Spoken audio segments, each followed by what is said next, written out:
بسم اللہ الرحمن الرحیم۔ ہم نے پچھلی ویڈیو میں عدت کے حوالے سے بیان کیا تھا اور اسی سلسلہ کو آگے چلاتے ہوئے کچھ اور باتیں بھی بیان کرنا ضروری ہیں۔ تو عدت میں جو ہے وہ عورت جس کے شوہر کا انتقال ہو چکا ہے یا اس عورت کو طلاق کے بائن دی چکی ہے، یعنی ایسے الفاظ بولنا جس سے نیت جو ہے وہ طلاق کی ہوتی ہے، تو یا 3 طلاقیں ہو چکی ہیں، تو ان صورتوں کے اندر جو عورتیں ہیں ان کو سوگ منانا واجب ہے، اور وہ عورت جو ہے عاقلہ بھی ہو، بالغہ بھی ہو اور مسلمان بھی ہو، تو لہٰذا ان پر سوگ جو ہے وہ ضروری ہے۔ اب سوگ کس کو کہتے ہیں؟ سوگ کا مطلب یہ ہے کہ زینت والی جو اشیاء ہیں ان کو چھوڑ دینا، اس کو جو ہے وہ سوگ کہا جاتا ہے۔ مثلاً ہر قسم کے زیورات، وہ چاندی کے ہوں یا وہ سونے کے ہوں یا وہ جواہر ہوں، تو ان کو جو ہے وہ استعمال نہیں کیا جا سکتا۔ اسی طرح ہر رنگ کے ریشم کے کپڑے، اگرچہ وہ سیاہ یعنی کالے ہی ہوں، وہ نہیں پہنے گی۔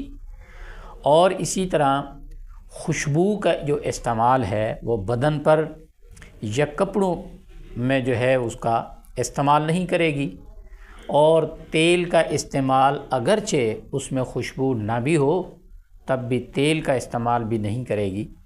اور اسی طرح سرما لگانا، سیاہ سرما وہ بھی نہیں لگائے گی، اور سفید سرما جس میں خوشبو ہو تو اس کو بھی مطلب یہ ہے کہ نہیں لگائے گی۔ اسی طرح مہندی ہو گئی۔ تو مطلب یہ ہے کہ جو زینت والی اشیاء ہیں جس سے خوبصورتی پیدا ہوتی ہے، زیب و آرائش ہوتی ہے، تو ان کو جو ہے وہ استعمال نہیں کرے گی۔ اور عورت عدت کے دوران جو ہے وہ اس کا گھر میں رہنا جو ہے وہ ضروری ہے، نہ تو دن کو گھر سے باہر جا سکتی ہے اور نہ ہی رات کو جو ہے وہ باہر جا سکتی ہے۔ ویسے بھی جو عورت ہے وہ گھر کے لیے ہے، کیونکہ عورت کا مطلب یہی ہے، اور مرد جو ہے وہ باہر کے لیے ہوتا ہے، کیونکہ خرچہ جو ہے وہ مرد کے ذمے ہوتا ہے، اور وہی اسی نے ہی کمانا اور چیزیں لا کے دینا اور کام کا کاج کرنا، یہ اسی کی ذمہ داری ہوتی ہے۔ عورت گھر کو سنبھالتی ہے، تو لہذا عدت کے اندر تو اور زیادہ تاکید ہے کہ وہ گھر کے اندر ہی رہے۔ حتیٰ کہ اگر ایک حویلی ہے اور ایک حویلی میں چند مکان ہیں، اور ایک مکان کا جو شوہر کا مکان ہے اس کا صحن جو ہے وہ الگ ہے، اور دوسرے صحن جو ہے وہ دوسرے مکانات کے ہیں، حویلی ایک ہے، تو لہذا وہ دوسرے صحن میں بھی دوسرے مکان کے صحن میں نہیں جا سکتی۔ تو بعض عورتیں جو ہے وہ اس طرح کر رہی ہوتی ہیں کہ ہم تو نہیں بیٹھ سکتی عدت، ہم کیسے بیٹھیں گی، ہم سے تو بیٹھا نہیں جائے گا۔ تو جب شریعت مطہرہ نے کہہ دیا کہ مطلب یہ ہے کہ آپ نے عدت کو گھر میں گزارنا ہے، صرف بیٹھے ہی نہیں رہنا، مطلب یہ ہے کہ آپ گھر میں چل پھر سکتی ہیں، تو گھر کے صحن میں یعنی پردے کی صورت ہے تو اس میں آ جا سکتی ہیں۔ تو لہٰذا جس طرح ویسے گھر میں رہنا ہوتا ہے تو اس صورت میں بھی گھر میں رہنا اور عدت گزارنا واجب ہے۔